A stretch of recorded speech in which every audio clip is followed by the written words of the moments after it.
Hello everyone, welcome back to our channel Learn and Compete. I am Sakshi Saxena and today we are going to cover an important topic of the income tax, that is the calculation of the perquisite value of the motor car. But start करने से पहले मैं आप लोगों से एक question पूछना चाहती हूँ। क्या आप लोगों को पता है जब भी एम्प्लॉयर अपने एम्प्लॉय को मोटर कार प्रोवाइड करता है तो उसे हम परक्यूजिट कहते हैं। क्यों कहते हैं? क्योंकि मोटर कार जब दी जा रही है इट मीन्स कंपनी अपने एम्प्लॉय को जो ना अदर देन द सैलरी कुछ प्रोवाइड कर रही है, और जब अदर देन द सैलरी जब एम्प्लॉयर अपने एम्प्लॉय को कुछ देता है तो वो हमेशा कहलाती है परक्यूजिट। अब ये परक्यूजिट एक तरीके से बेनिफिट है जो एम्प्लॉय को मिल रहा है, और वही बेनिफिट गवर्नमेंट कहती है आपको अगर मिलता है तो आपको टैक्स पे करना ही करना है उसके ऊपर। और यही सब हम जानेंगे क्या इसका टैक्सेबिलिटी स्ट्रक्चर होता है, कैसे पूरी मोटर कार की वैल्यूएशन निकाली जाती है टैक्स पर्पस के लिए इस वीडियो के अंदर, और कैसे एक इंजन की कैपेसिटी जो है उसकी वैल्यू पे अफेक्ट करती है मोटर कार की। प्लस अगर एम्प्लॉय उस मोटर कार को यूज़ कर रहा है फॉर द पर्सनल पर्पस या फिर ऑफिशियल ड्यूटीज़ परफॉर्म करने के लिए या फिर पार्शली यूज़ करने के लिए, डैट मीन्स कि कुछ देर के लिए वो यूज़ कर रहा है अपने पर्सनल वर्क के लिए एंड बाकी के टाइम वो यूज़ कर रहा है अपने ऑफिशियल ड्यूटी परफॉर्म करने के लिए, तब क्या उसकी टैक्सेबिलिटी या वैल्यूएशन पे असर पड़ता है, यही हम आज की वीडियो में कवर अप करने वाले हैं। तो लेट्स स्टार्ट। आपको एक ये टेबल दिख रही है, ये टेबल मैंने स्पेशली आप लोगों के लिए बनाई है ताकि आपको बहुत आसानी से जो समझ आ सके कि कैसे हम वैल्यूएशन निकालेंगे। तो इसके अंदर जो पहला पैरामीटर होता है, हम वैल्यूएशन निकालते हैं मोटर कार की। कैसे निकालते हैं? वी एज्यूम दैट जो कार है वो एम्प्लॉयर ने खुद ही खरीदी हुई है या फिर हायर करी गई है और उसके बाद एम्प्लॉय को दी जा रही है। अब मैं अगर इंजन की कैपेसिटी की बात करूँ, अगर उस कार की इंजन की कैपेसिटी 1600 सीसी तक है या इससे कम है और उसे सिर्फ और सिर्फ ऑफिशियल ड्यूटी परफॉर्म करने के लिए यूज़ करा जा रहा है तो उसकी जो परक्यूजिट वैल्यू होगी ना, निल हो जाएगी। इसका मतलब उसको कोई भी टैक्स पे नहीं करना है। और यही अगर उसकी इंजन की कैपेसिटी 1600 सीसी से ऊपर की भी हो जाती है लेकिन उसे सिर्फ सोलली ऑफिशियल ड्यूटीज़ परफॉर्म के लिए यूज़ करा जा रहा है, तब भी उसकी वैल्यू क्या होगी? निल होगी, वो टैक्सेबल नहीं होगी, वो ग्रॉस सैलरी के अंदर ऐड नहीं होगी। बट यहाँ पे अगर एम्प्लॉय उस कार को जो है सिर्फ और सिर्फ पर्सनल पर्पस के लिए यूज़ कर रहा है और वो कार अगर जो है 1600 सीसी से कम के इंजन की होगी, तो उसको निकालने के लिए जो फॉर्मूला यूज़ होता है that is the actual cost to the employer minus any amount recovered from the employee. इसको हम आगे न्यूमेरिकल में भी समझेंगे, या अगर आप एग्जांपल से मैं आपको छोटे से बताऊं कि जब भी पर्सनल यूज़ के लिए एम्प्लॉय को मिलती है कार, तो उस केस के अंदर जो भी एक्चुअल कॉस्ट या एक्चुअल एक्सपेंडिचर या मेंटेनेंस कॉस्ट उसे मिल रहा है उसमें से लेस कर देंगे अगर हम गिवन बैक कर रहे हैं एज एन एम्प्लॉय अपने एम्प्लॉयर को कुछ पैसे उस मोटर कार के लिए, तो जो लास्ट की वैल्यू निकलेगी that will be the value of perquisite.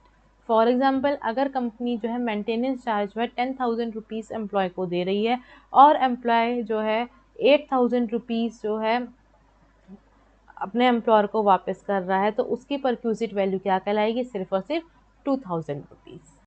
अब वही इंजन की कैपेसिटी अगर 1600 सीसी से ऊपर की होती है और सोली पर्सनल यूज़ के लिए वो देखा जाता है, तब क्या फॉर्मूला यूज़ होगा? The actual cost to the employer minus में any amount recover from the employer. अब पर्सनल और ऑफिशियल ड्यूटीज़ दोनों को यूज़ करने के लिए अगर मोटर कार मिली है एम्प्लॉय को और या फिर उसे वो यूज़ कर रहा है, तो उस केस के अंदर जो है 1800 per month in the case अगर उसकी कार की इंजन की कैपेसिटी 1600 सीसी से कम होती है, प्लस अगर कंपनी उसको ड्राइवर भी प्रोवाइड करती है अपने एम्प्लॉय को, तो उसके लिए 900 रुपीज़ पर मंथ की वैल्यूएशन निकाली जाती है। और ये टोटल जो है आपकी एक्चुअल एक्सपेंडिचर जो मिला है कंपनी से खर्च करने के लिए मोटर कार पे, उसमें से डिडक्ट हो जाता है।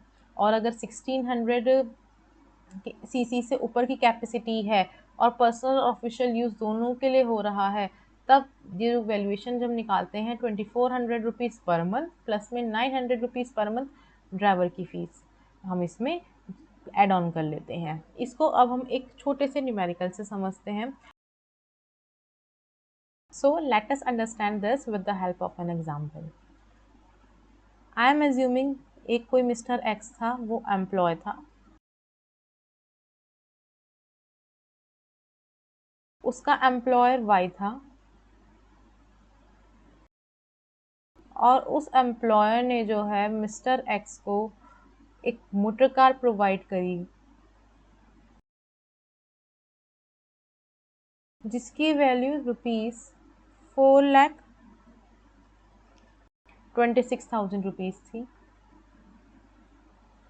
और साथ में कुछ जो है एक्सपेंसेस मेट करने के लिए कंपनसेशन वो अपने एम्प्लॉयर यानी मिस्टर एक्स को दे रहा था, जैसे कि उसे वो प्रोवाइड कर रहा था पेट्रोल के charges. Let's say the petrol के चार्जेस थे आपके ₹46,000, ड्राइवर के charges that is your 36,000, maintenance charges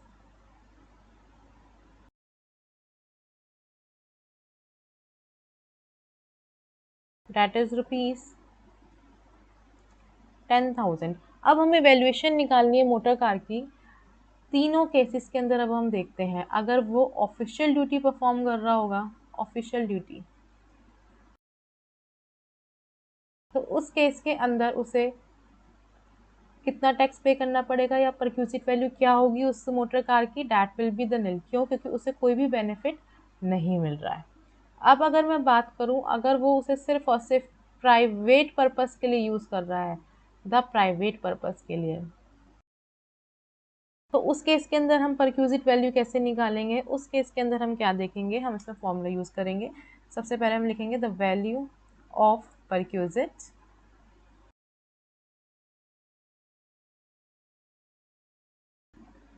वो क्या कहलाएगी आपकी?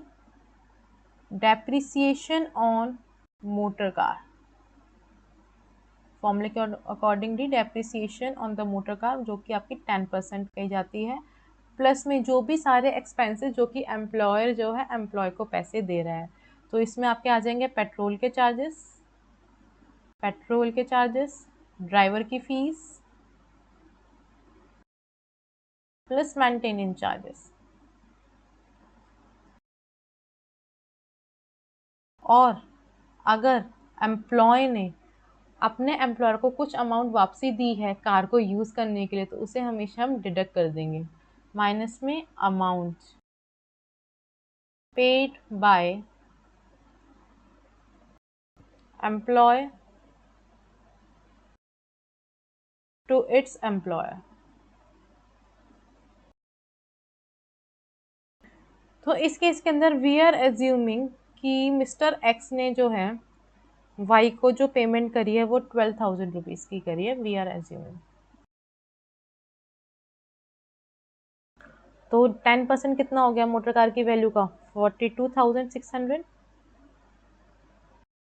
प्लस पेट्रोल की फीस 46,000 प्लस 36,000 ड्राइवर की कॉस्ट, मेंटेनेंस के चार्ज 10,000 और इसमें से हम माइनस कर देंगे 12,000, that was your amount that is paid by employee to its employer.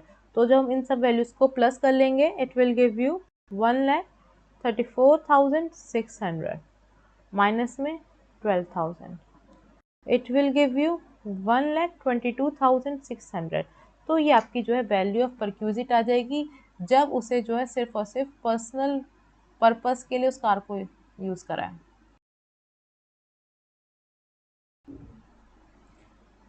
तो उसका आंसर आ जाएगा आपके पास 1,22,600 और ये अमाउंट टोटल आपकी जो है ग्रॉस सैलरी के अंदर एड ऑन हो जाएगी। अब अगर मैं बात करूं, ये पार्शियली यूज करा गया है, यानी कि कुछ ऑफिशियल ड्यूटी परफॉर्म करने के लिए और कुछ अपने पर्सनल काम को करने के लिए। तो उस केस के अंदर उसकी वैल्यू ऑफ परक्यूजिट क्या निकलेगी, अब हम देखते हैं। अगर वो पार्शियली यूज कर रही है तो उस केस के अंदर मैंने आपको बताया था, अगर इंजन की कैपेसिटी 1600 सीसी से कम है तो उसकी परक्यूजिट वैल्यू हम कैसे निकालते हैं? द 1800 पर मंथ उसकी मेंटेनेंस की फ़ीस, जो भी एक्सपेंसेस जो है एम्प्लॉयर मेट कर रहा है, प्लस में अगर ड्राइवर प्रोवाइड कर रहा है तो 900 रुपीज़ पर मंथ ड्राइवर के charges. So it will give you 21,600 plus 10,800। तो इसे जब हम टोटल करेंगे तो उसकी परक्यूजिट वैल्यू क्या कहलाएगी? 32,400। ये परक्यूजिट वैल्यू जो आई है 32,400, हम माइनस कर देंगे जो टोटल मेंटेनेंस या एक्सपेंसेस की जो कॉस्ट एम्प्लॉयर ने अपने एम्प्लॉय को दी है। तो टोटल वैल्यू ऑफ परक्यूजिट क्या आ जाएगी? तो value of perquisite will be the 46,000 plus 36,000 plus 10,000 minus में 32,400. It will give you 46,000 plus 46,000, that is a 92,000, minus में 32,400. It will give you 600, 9 and 559,600। अगर इंजन की कैपेसिटी 1600 सीसी से कम की होगी, बट अगर इंजन की कैपेसिटी 1600 सीसी से ज़्यादा की हुई, डेट मीन्स बड़ी कार एम्प्लॉयर ने अपने एम्प्लॉय को दी, तो उस केस के अंदर ये अमाउंट क्या हो जाएगी? 2400 multiply by 12 plus 900 multiply by 12 and again same procedure जो उसका रहेगा। तो ऐसे हमारे पास कैलकुलेट होती है द वैल्यू ऑफ परक्यूजिट तीनों केसेस के अंदर, अगर एम्प्लॉयर की खुद की कार होगी तो। अब जो दूसरा केस हम पढ़ने वाले हैं डैट विल बी, अब एम्प्लॉय की कार होगी और उस पर जो भी एक्सपेंसेस हो रहे होते हैं वो एम्प्लॉयर मैट करेगा। तो उस केस के अंदर भी अगर ऑफिशियल ड्यूटीज़ परफॉर्म करी जा रही है तो इनकी वैल्यू हो जाती है आपके नील, यानी कि कोई भी अमाउंट जो है उसकी टैक्सेबल नहीं रहती है। अब अगर उसे सिर्फ और सिर्फ पर्सनल यूज़ करनी है कार को, तो उस केस के अंदर सिमिलरली जो हमने पहले देखा था, जो एक्चुअल कॉस्ट थी एम्प्लॉयर की, जो भी उसने एम्प्लॉयर ने दिया है, माइनस में वो सारी कॉस्ट जो एम्प्लॉयर ने अपने एम्प्लॉयर को वापसी करी है। एंड थर्ड केस जो से वो पार्शली यूज़ करता है, that is for the personal and for the official purpose. अगर इंजन की कैपेसिटी 1600 सीसी से कम की है तो उस केस के अंदर 600 per month plus 900 per month for driver.